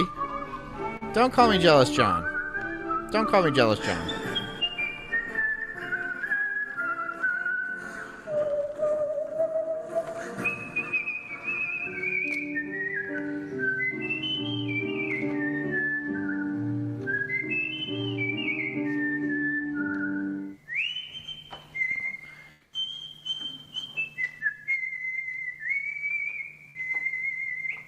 Thank you. Okay, that guy's I autistic. lost a child to cancer.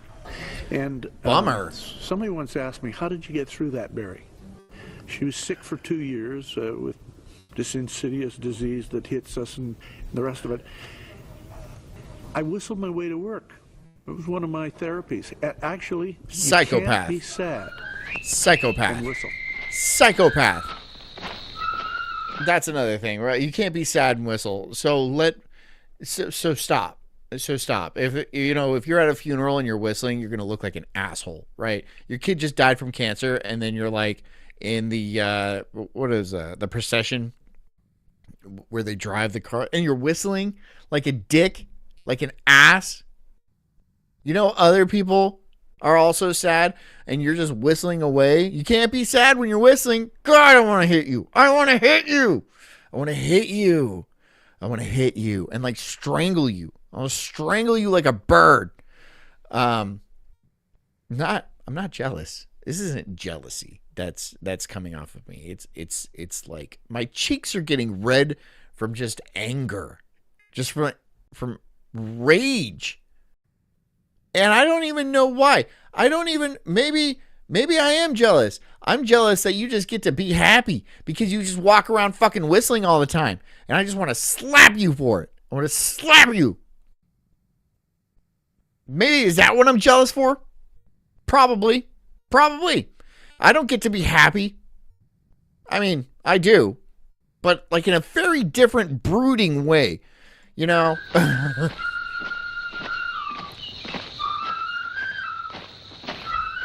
If you're down and you start whistling, you whistle a happy. My happiness comes from things I laugh at, and that comes from a very dark place, right? It's not like a true sense of happiness where, like,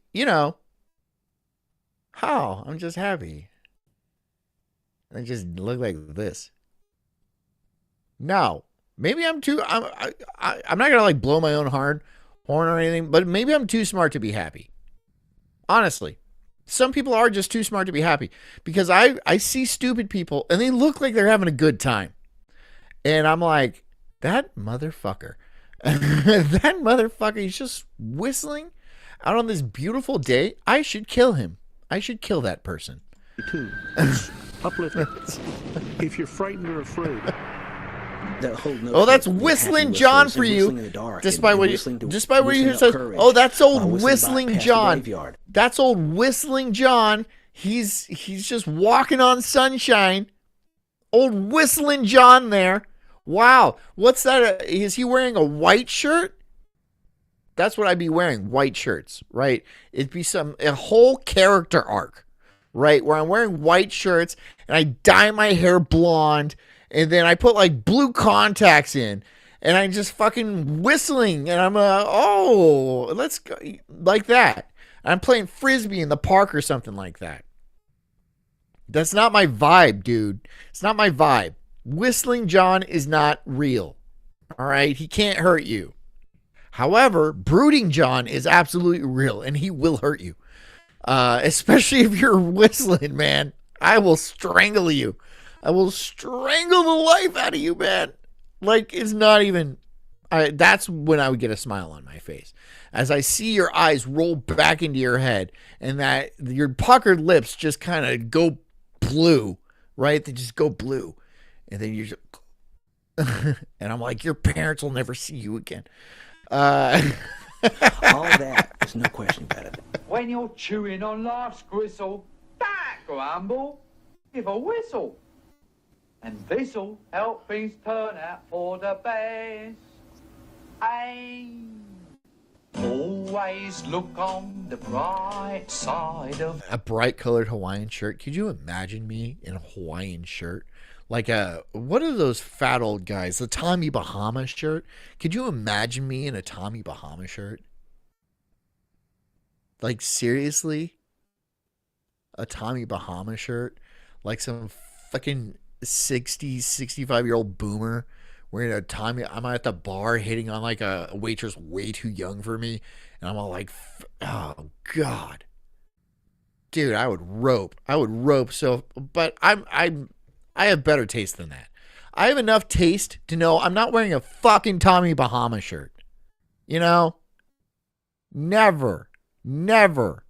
I'll drink all the fruity drinks you want, right? You put a drink in me with an umbrella, I'm happy. You put it in my hand, right? But I'm not wearing a Tommy Bahama shirt. I'm never, ever going to do that. Unless one of you guys send me one. Then I will wear it for the show. If you guys send me a Tommy Bahama shirt, I will wear it on Daywave.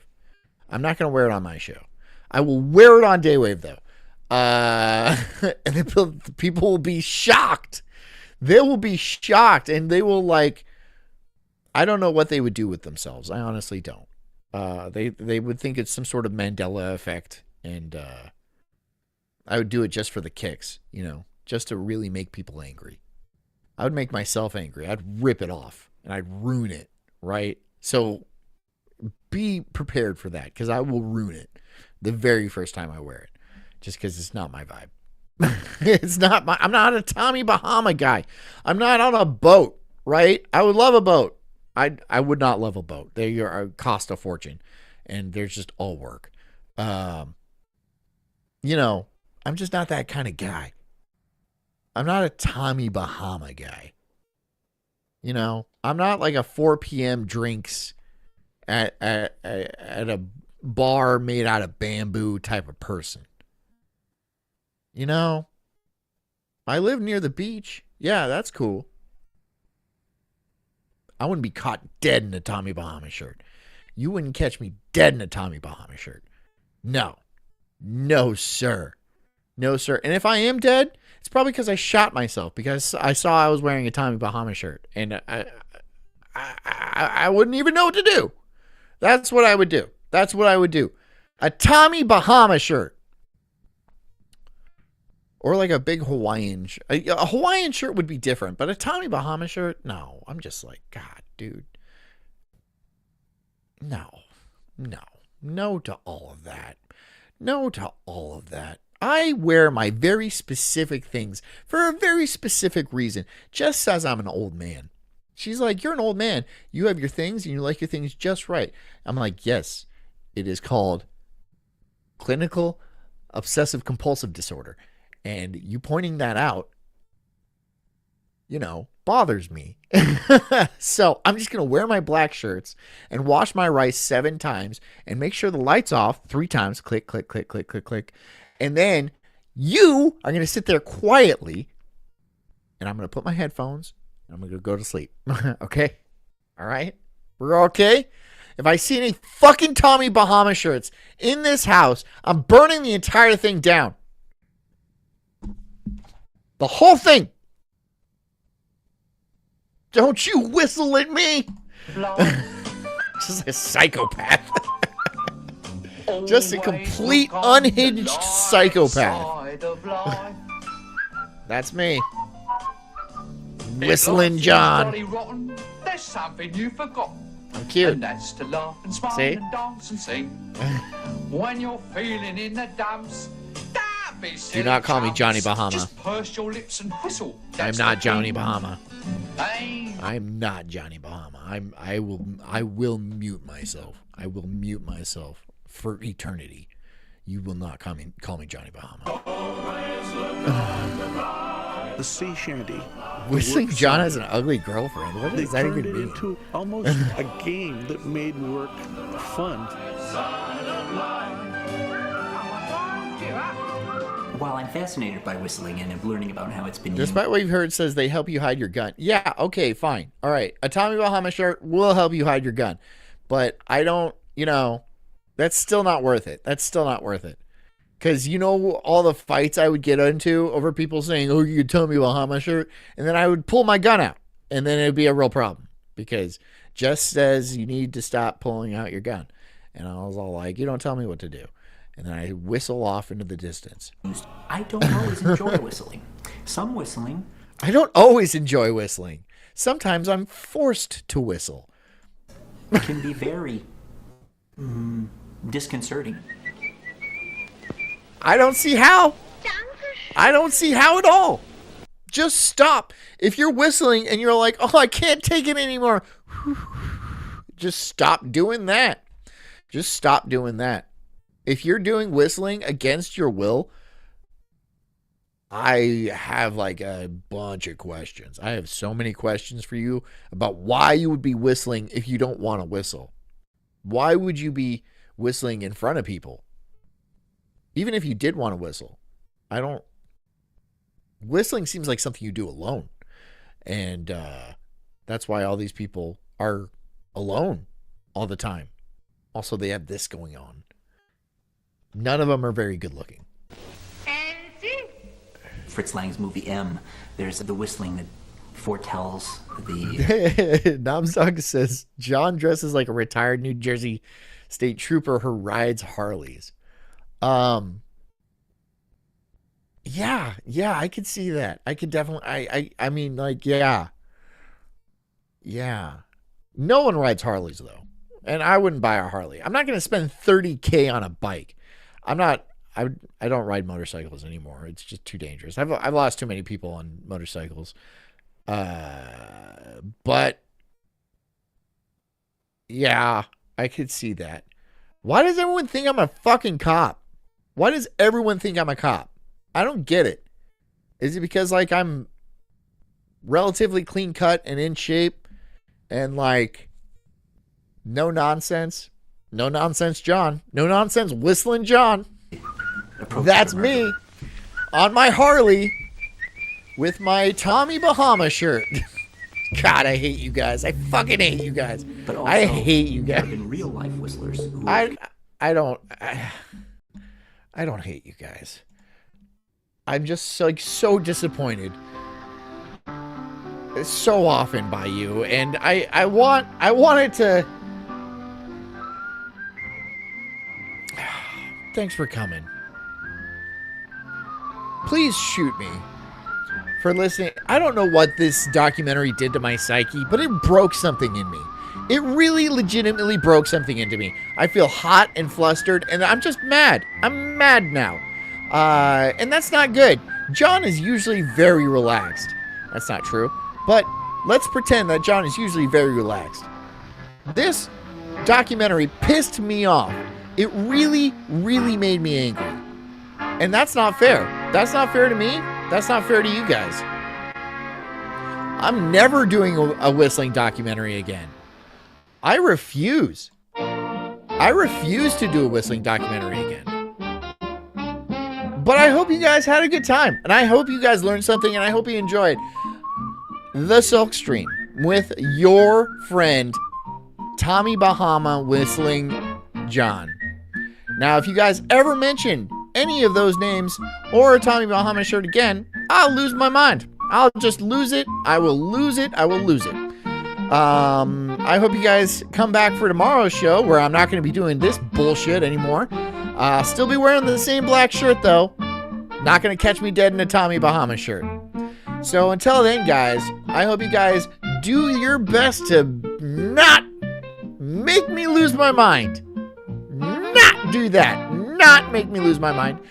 And, achieve your dreams and drink water and get a good night's sleep and take care of yourselves because I care about you too until you call me Whistling fucking John. I love you. Good night.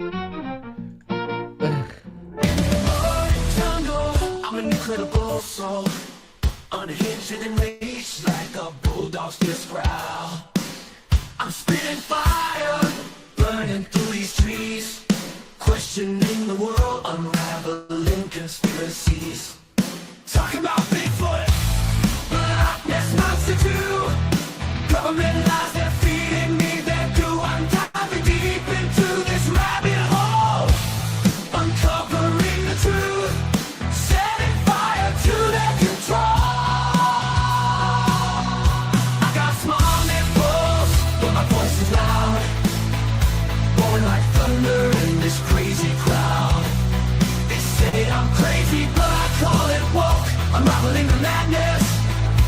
Every word I spoke